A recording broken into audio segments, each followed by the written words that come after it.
आज 1 फेब्रुवारीपासून रिक्षा आणि टॅक्सीच्या भाड्यांमध्ये वाढ झालेली आहे। आता रिक्षाचं भाडं जे आहे ते 23 रुपयांपासून आता 26 रुपये आकारलं जाणार आहे आणि पूर्वी जे टॅक्सीचं भाडं होतं ते 28 रुपये होतं, आता ते 31 रुपये आकारलं जाणार आहे। सध्या आपण कुर्ला स्टेशन परिसरामध्ये आहोत। सकाळची चाकरमान्यांची कामावरती जाण्याची वर्दळ आहे।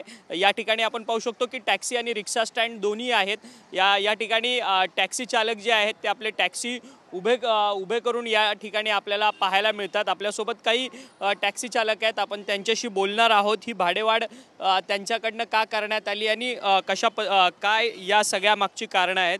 आज से टैक्सी का भाड़ा बढ़ गया है, 28 रुपये से 31 रुपये हो गया। ये भाड़ा बढ़ाना क्यों ज़रूरी था और आपने क्या ये भाड़ा क्यों बढ़ा है?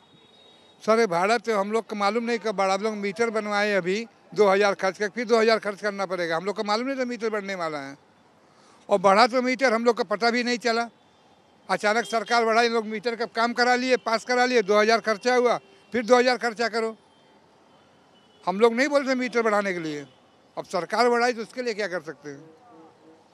आपने प्रस्ताव नहीं रखा था, आपके यूनियन ने प्रस्ताव नहीं रखा था कि जो मीटर है, मीटर का भाड़ा बढ़ाने के लिए? नहीं, हम लोग का नहीं मालूम था यूनियन के बारे में, अभी कोई नहीं बताया यूनियन का।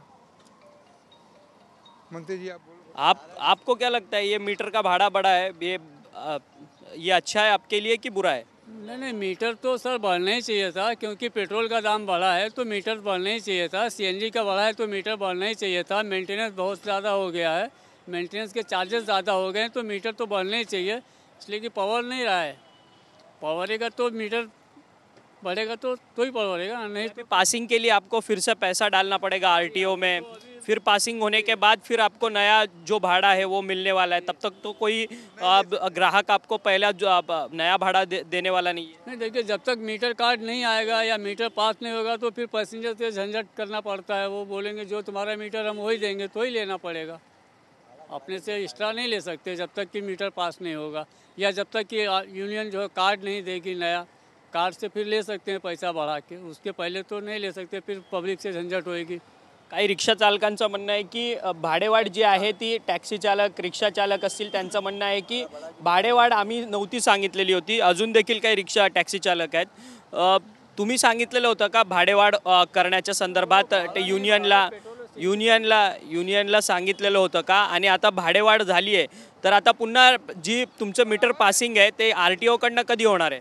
आता ते काय आम्हाला नक्की ठरवलं नाही आहे की कधी वाढणार आहे, म्हणजे आज होतं वाढणारं, पण अजून काय आम्हाला हे सुरुवातीला आम्हाला काही हे दिलं नाही, युनियननी पण नाही दिलं आणि हे पेपरमध्ये पण आलं नव्हतं, म्हणून कोणाला काही माहीत नव्हतं। हे एक बॅग अचानक वाढलं भाडं, आणि भाडे वाढून पण काही फायदा नाही आहे आम्हाला, कारण पहिले 28 होतं तर पब्लिक आम्हाला 30 रुपये देत होतं, आता 31 झालं, परत आता 1 रुपयासाठी परत झंझट वाढ होणार आहे, म्हणून काय फायदा नाही वाढून पण। आणि ते सीएनजी पेट्रोलचं पण मला वाटतं की आता परत दाम वाढणार आहेत, कारण हे वाढलं ऑब्वियसली जाहिरी ते आपलं की 2-3 रुपये सीएनजीवर पण वाढणार।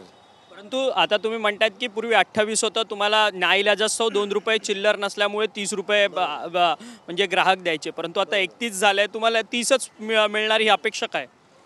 तेच बोललो ना की काहीच फायदा नाही वाढून पण, ते 1 रुपयासाठी मग परत पॅसेंजर बरोबर झंझट होणार आहेत।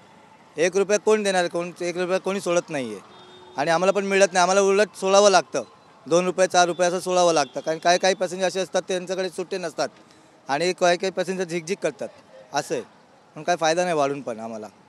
तर आपण पाहिलं की टॅक्सी चालकांचं म्हणणं आहे की आमची भाडेवाढ जरी 28 रुपयांवरतून 31 रुपयांना झाली असली तरी पूर्वी चिल्लर ग्राहकांकडनं चिल्लरांचा मोठा म्हणजे चिल्लर देताना कुठेतरी अडचण येत होती, त्यामुळे पूर्वी 28 रुपये जरी भाडं असलं तरी ते 30 रुपये देत होते ग्राहक, आणि आता 31 रुपये झालेत, त्यामुळे वरचा 1 रुपये देण्याकरता देखील त्यांची संपूर्ण जी आहे ती अडचणच होणार आहे। त्यामुळे आम्ही भाडेवाढ जी आहे ती मागितली नव्हती असं देखील या काही टॅक्सी चालकांचं म्हणणं आहे। व्हिडिओ जर्नलिस्ट योगेश गुरवसह अक्षय मंकडी, TV9 मराठी, मुंबई।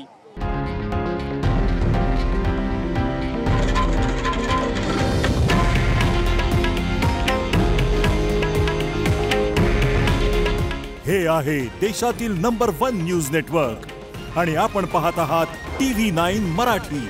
काळजी तुमची, हित महाराष्ट्राचं.